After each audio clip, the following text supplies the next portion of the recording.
What if the next major move in gold is not 10%, not 20%, but another historic eightfold expansion? What if the pattern has already been written in history, and we are simply watching it unfold again? Most investors look at today's gold price and think it already moved too far. But when you step back and look at the long-term structure, something much bigger may be developing. And here on Gold Silver Scope, we break these cycles down in simple terms so you can see the bigger picture clearly. Let's start with history. Since gold began freely trading in the United States in the 1970s, its major bull markets have followed powerful geometric advances. After gold was legalized in the mid-1970s, it first experienced a brutal correction. Prices were cut in half, dropping from around $200 to nearly $100. Many believed the bull market was over. But from that 1976 low, gold did something extraordinary. It surged roughly eightfold in just a few years, reaching $850 by 1980. That was not random. That was a structural repricing of money during a time of inflation, monetary instability, and declining trust in the dollar. Then look at the next major cycle. In 2001, gold bottomed again, this time near $265. Over the next decade, it climbed to approximately $1,220. Once again, nearly an eightfold move. Different decade, different crisis, same geometric expansion. Now consider the more recent bear market low near $1,050. If gold were to repeat that same historical multiple, an eightfold move would project toward the 8,000 to 8,500 range. To many people, that sounds extreme. It sounds unrealistic. But from a purely mathematical perspective, it would simply be gold doing what it has already done twice before. This is the part most investors miss. They focus on the absolute number, not the percentage structure. When gold moved from 100 to 850, that felt impossible at the time. When it moved from 265 to 1,920, many said it was a bubble. Yet both moves were consistent with historical behavior during monetary stress. And that brings us to today's environment. We are not just dealing with a technology bubble like 2000. We are not just dealing with a housing crisis like 2008. The current risk sits inside sovereign debt markets. Government deficits are expanding. Bond markets are showing stress. Yields are volatile. Confidence in long-term fiscal discipline is weakening. This is fundamentally different from previous equity-driven crises. During past stock market bear trends, gold often performed well even while equities struggled. In the 2000 to 2002 bear market, stocks declined heavily while gold advanced steadily. During the 2007 to 2009 financial crisis, gold initially corrected with everything else, but quickly rebounded and moved toward new highs after central banks began aggressive liquidity programs. The lesson is simple: not all assets fall together. In the Great Depression era, while equities lost massive value, gold-related assets surged. In later crises, gold consistently acted as a refuge. Investors seeking protection from systemic instability turned toward monetary metals. Now ask yourself this question: if the next downturn is driven not by private sector excess, but by government debt instability, where does capital go? In previous bear markets, treasury bonds were often a safe haven. But if bond markets themselves are under pressure, that traditional refuge weakens. When trust in government obligations declines, investors search for assets without counterparty risk. Gold and silver fit that description perfectly. Another important factor is central bank reaction. Historically, when financial stress intensifies, central banks respond with rate cuts and liquidity expansion.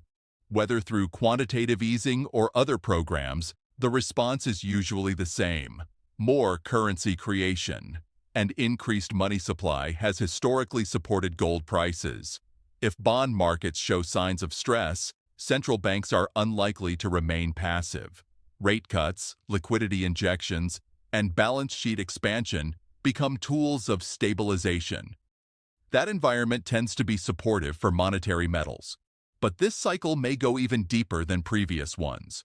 We are also witnessing geopolitical fragmentation, deglobalization trends, and rising fiscal imbalances worldwide. Trust in institutions is being questioned more openly. Political divisions are widening.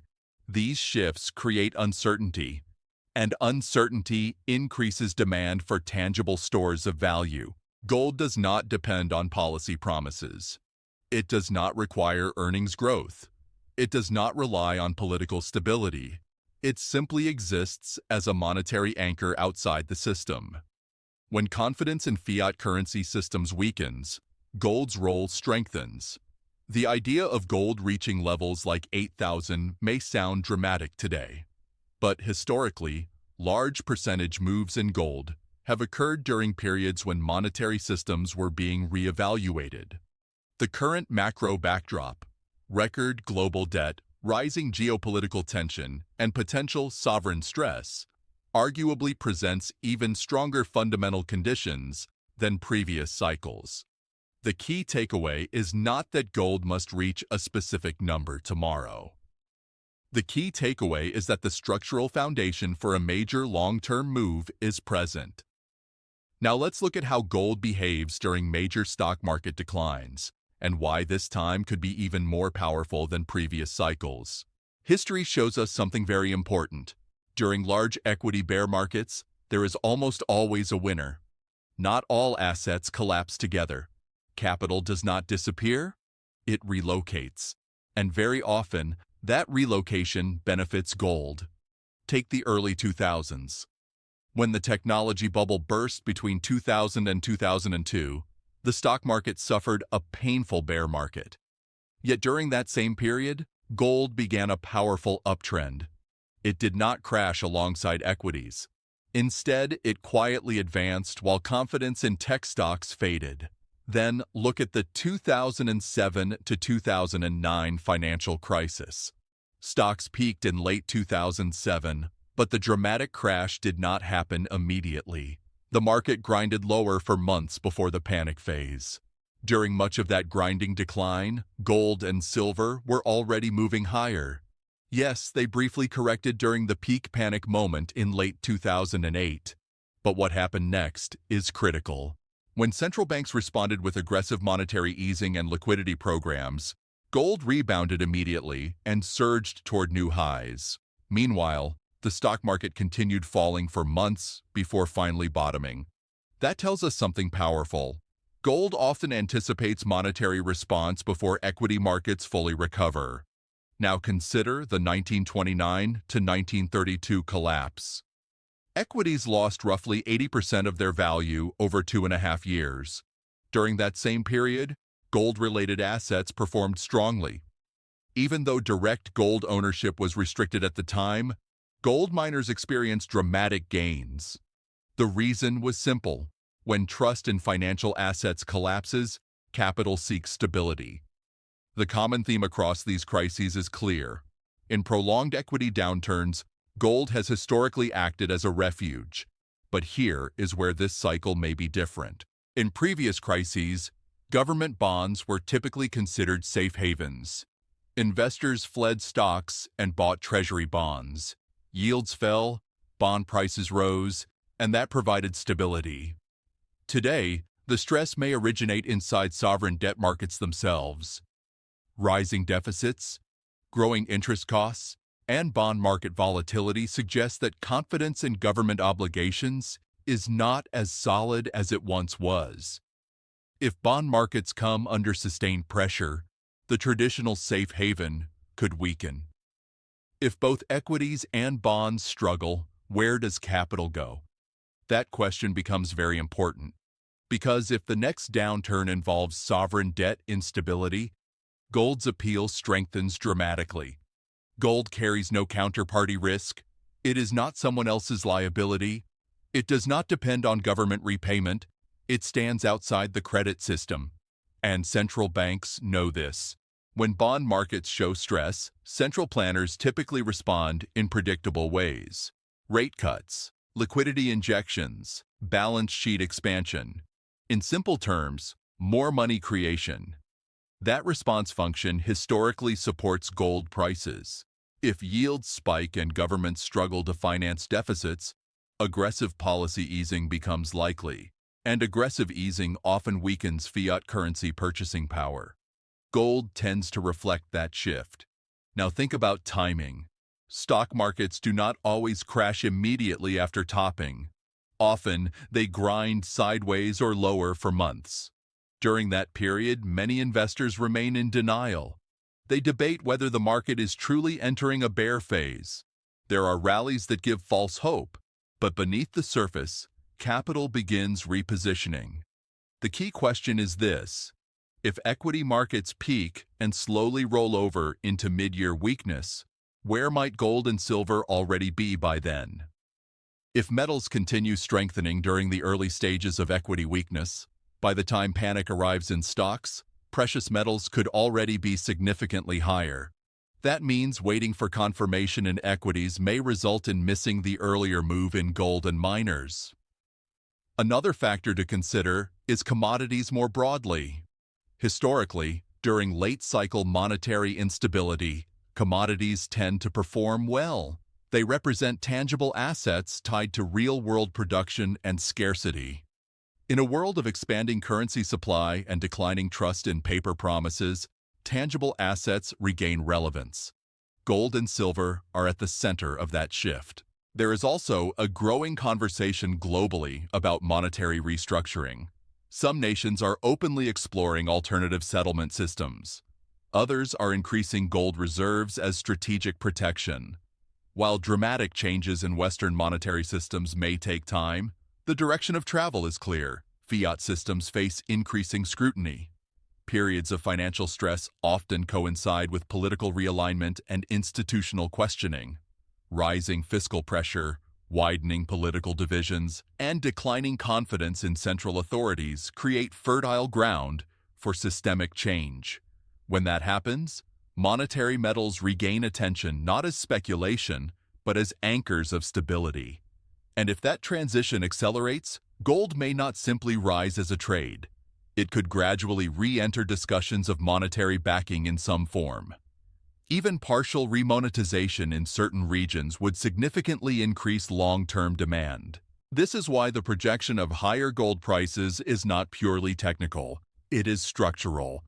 The eightfold historical pattern we discussed earlier aligns with environments where monetary systems were under pressure. If current sovereign debt concerns intensify, the conditions may support a similar expansion. Now let's talk about where the biggest opportunity may actually sit, not just in gold itself, but in the mining equities. If you believe gold and silver are entering a powerful structural bull market, then the next logical question is simple. Who benefits the most from higher metal prices? The answer is the companies that pull those metals out of the ground. Historically, gold miners have moved in cycles relative to the gold price itself. There is a long-term ratio that analysts study, comparing the value of major gold mining indexes to the price of gold. For decades, that relationship oscillated around a midpoint level. In simple terms, mining companies used to be valued at roughly 1/4 of the gold price on a relative basis, sometimes a little higher, sometimes a little lower, but that was the general range. But something changed after the 2008 financial crisis. Mining stocks dramatically underperformed gold for more than a decade. Even when gold made new highs in 2011, miners lagged. The relative valuation collapsed to historically extreme lows. At one point, mining equities were valued at only a tiny fraction of gold's price compared to historical norms. Think about what that means. If gold is important, if silver is important, someone has to produce it. And yet the companies responsible for production were priced as if their future did not matter. That disconnect created a deep undervaluation.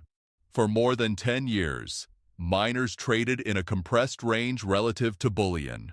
But now we are seeing signs that this long base may be breaking. If that ratio begins returning toward historical norms, not even to extreme highs, just toward the midpoint. Mining stocks could significantly outperform gold on a percentage basis. Let's break that down in simple terms. If gold were to move toward levels like 8,000 over time, following the same geometric expansion seen in previous cycles, that would represent strong upside from current levels. But mining stocks could potentially multiply several times over because their earnings expand faster than the gold price itself. Why? Because mining profits are leveraged to gold prices. If it costs a company $1,500 to produce an ounce of gold and gold sells for $2,000, the margin is $500. But if gold sells for $5,000, the margin becomes $3,500. That is not just a price increase, it is a profit explosion. Institutional investors pay attention to earnings growth. Many traditional portfolio managers do not buy physical gold, but they can buy mining shares. And when earnings reports begin reflecting dramatically higher margins, that opens the door for large capital flows back into a sector that has been ignored for years. Silver miners may see similar dynamics. If silver prices remain strong or continue advancing, quarterly results could surprise analysts who are still using outdated price assumptions. Strong earnings growth often acts as the catalyst that brings mainstream capital back into a neglected industry. There is also a timing factor here. It is possible that mining stocks experience a strong revaluation even before the broader stock market enters a full panic phase. If the relative valuation breakout occurs early, miners could already complete a major repricing before margin calls and forced liquidations hit the wider market. That means waiting for obvious equity collapse could cause investors to miss the early phase of mining outperformance. Another important consideration is investor psychology. Many people still associate mining stocks with past volatility and poor performance during the long consolidation years. But cycles change. When a sector transitions from deep undervaluation to structural growth, sentiment can shift quickly. We are already seeing early signs of relative strength. If the long-term ratio between miners and gold returns even halfway toward historical norms, the percentage gains in mining equities could exceed those of bullion itself. In simple terms, gold might double, but miners could triple or quadruple during the same cycle. That is why many analysts currently favor miners alongside physical metals. However, patience and discipline remain critical. Mining stocks are more volatile than bullion. They can experience sharp corrections. Proper position sizing and long-term thinking are essential. This is not about chasing short-term spikes. It is about understanding structural undervaluation and positioning gradually. When financial systems enter periods of stress, tangible assets regain importance. When confidence in sovereign debt weakens, monetary metals strengthen. And when metal prices rise sustainably, mining earnings expand dramatically. We may be witnessing the early stages of that process. If you want simple, clear, and realistic breakdowns of gold, silver, and mining trends without hype or fear, make sure you stay connected with Gold Silver Scope. Here, we focus on long-term cycles, historical context, and practical insights to help you understand what may be unfolding in global markets. And remember, this discussion is for educational purposes only. It is not financial advice. Every investor's situation is different, and you should always conduct your own research or consult a qualified financial professional before making investment decisions. The biggest gains in bull markets rarely go to the fastest traders. They usually go to those who understand the cycle early and stay patient while it unfolds.